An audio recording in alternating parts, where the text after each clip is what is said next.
Character by Samuel Smiles. Chapter 11, Part B, Companionship in Marriage. Man enters a new world of joy and sympathy and human interest through the porch of love. He enters a new world in his home, the home of his own making, altogether different from the home of his boyhood, where each day brings with it a succession of new joys and experiences. He enters also, it may be, a new world of trials and sorrows, in which he often gathers his best culture and discipline. Family life, says Saint Beuve, may be full of thorns and cares, but they are fruitful. All others are dry thorns. And again, if a man's home at a certain period of life does not contain children, it will probably be found filled with follies or with vices. A life exclusively occupied in affairs of business insensibly tends to narrow and harden the character. It is mainly occupied with self-watching for advantages and guarding against sharp practice on the part of others. Thus, the character unconsciously tends to grow suspicious and ungenerous. The best corrective of such influences is always the domestic. By withdrawing the mind from thoughts that are wholly gainful, by taking it out of its daily rut, and bringing it back to the sanctuary of home for refreshment and rest. That truest, rarest light of social joy which gleams upon the man of many cares. Business, says Sir Henry Taylor, does but lay waste the approaches to the heart, whilst marriage garrisons the fortress. And however the head may be occupied by labors of ambition or of business, if the heart be not occupied by affection for others and sympathy with them, life, though it may appear to the outer world to be a success, will probably be no success at all, but a failure. A man's real character will always be more visible in his household than anywhere else, and his practical wisdom will be better exhibited by the manner in which he bears rule there, than even in the larger affairs of business or public life. His whole mind may be in his business, but if he would be happy, his whole heart must be in his home. It is there that his genuine qualities most surely display themselves.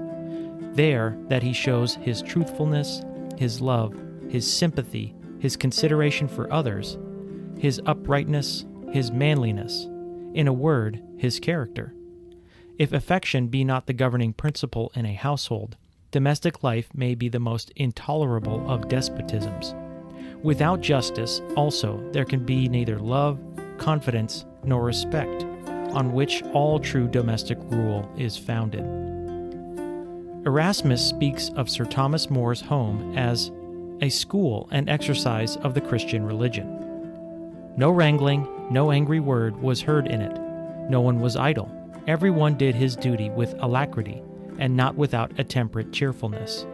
Sir Thomas won all hearts to obedience by his gentleness. He was a man clothed in household goodness, and he ruled so gently and wisely that his home was pervaded by an atmosphere of love and duty. He himself spoke of the hourly interchange of the smaller acts of kindness with the several members of his family, as having a claim upon his time as strong as those other public occupations of his life, which seemed to others so much more serious and important. But the man whose affections are quickened by home life does not confine his sympathies within that comparatively narrow sphere. His love enlarges in the family, and through the family it expands into the world. Love, says Emerson, is a fire that, kindling its first embers in the narrow nook of a private bosom, caught from a wandering spark out of another private heart, glows and enlarges until it warms and beams upon multitudes of men and women, upon the universal heart of all, and so lights up the whole world and nature with its generous flames. It is by the regimen of domestic affection that the heart of man is best composed and regulated. The home is the woman's kingdom, her state, her world, where she governs by affection, by kindness, by the power of gentleness. There is nothing which so settles the turbulence of a man's nature as his union in life with a high-minded woman. There he finds rest, contentment, and happiness, rest of brain and peace of spirit. He will also often find in her his best counselor, for her instinctive tact will usually lead him right when his own unaided reason might be apt to go wrong. The true wife is a staff to lean upon in times of trial and difficulty, and she is never wanting in sympathy and solace when distress occurs or fortune frowns. In the time of youth, she is a comfort and an ornament of man's life, and she remains a faithful helpmate in maturer years, when life has ceased to be an anticipation and we live in its realities. What a happy man must Edmund Burke have been, when he could say of his home, "Every care vanishes the moment I enter under my own roof." And Luther, a man full of human affection, speaking of his wife, said, "I would not exchange my poverty with her for all the riches of Croesus without her." Of marriage he observed, "The utmost blessing that God can confer on a man is the possession of a good and pious wife, with whom he may live in peace and tranquility, to whom he may confide his whole possessions, even his life and welfare." And again he said, "To rise betimes and to marry young are what no man ever repents of doing." For a man to enjoy true repose and happiness in marriage, he must have in his wife a soulmate as well as a helpmate. But it is not requisite that she should be merely a pale copy of himself. A man no more desires in his wife a manly woman than the woman desires in her husband a feminine man. A woman's best qualities do not reside in her intellect, but in her affections. She gives refreshment by her sympathies rather than by her knowledge.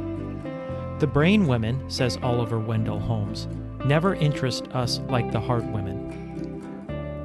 Men are often so wearied with themselves that they are rather predisposed to admire qualities and tastes in others different from their own. "If I were suddenly asked," says Mr. Helps, "to give a proof of the goodness of God to us, I think I should say that it is most manifest in the exquisite difference he has made between the souls of men and women, so as to create the possibility of the most comforting and charming companionship that the mind of man can imagine.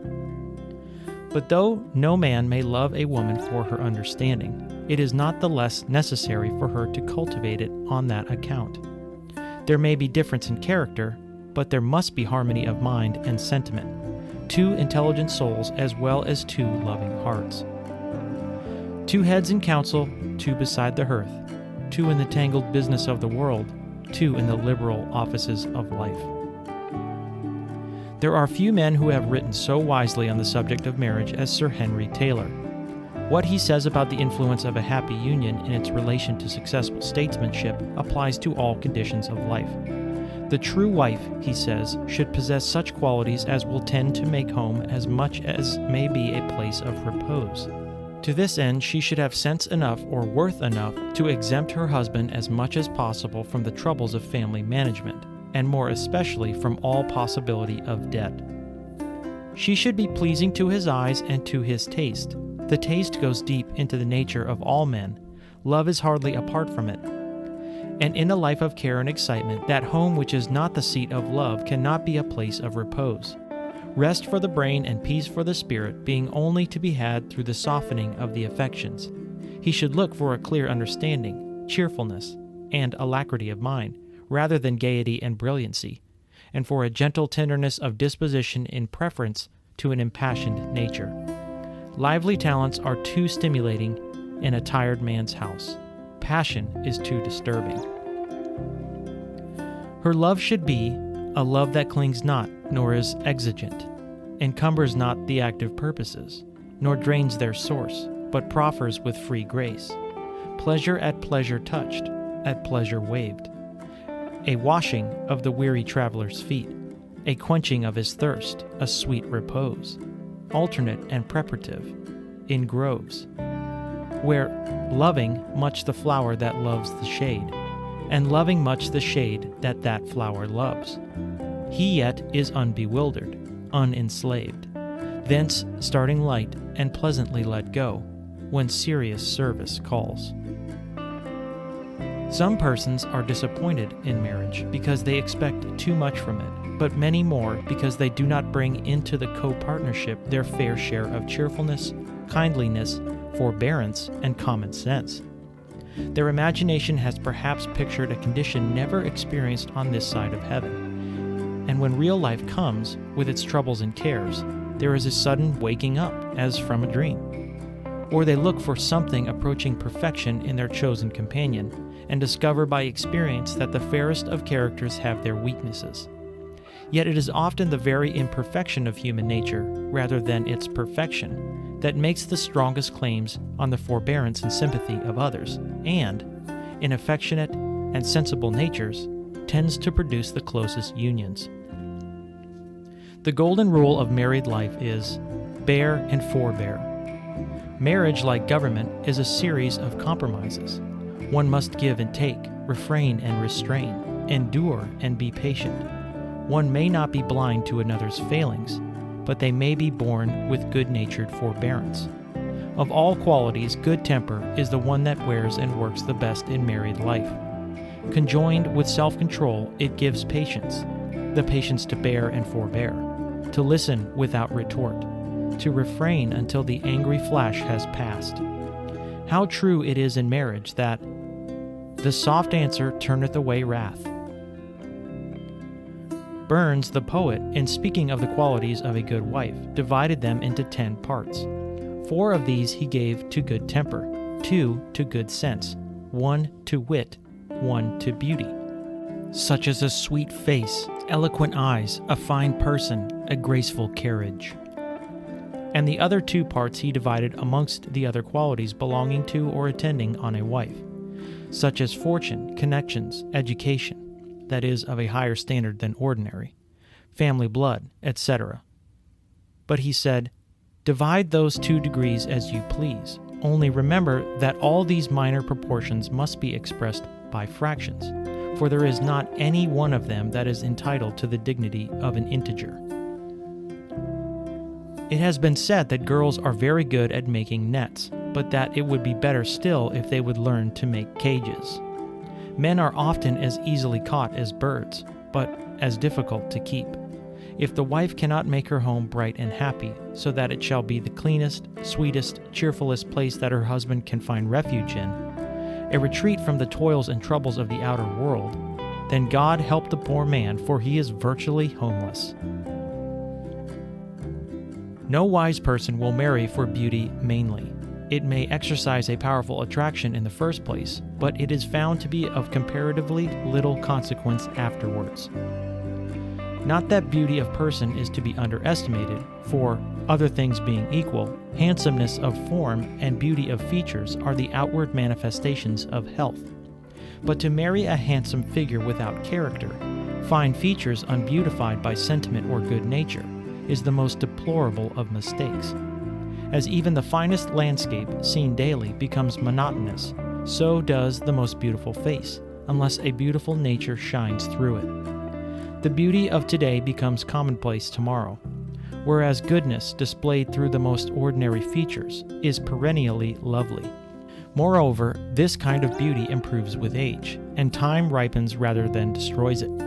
After the first year, married people rarely think of each other's features, and whether they be classically beautiful or otherwise, but they never fail to be cognizant of each other's temper.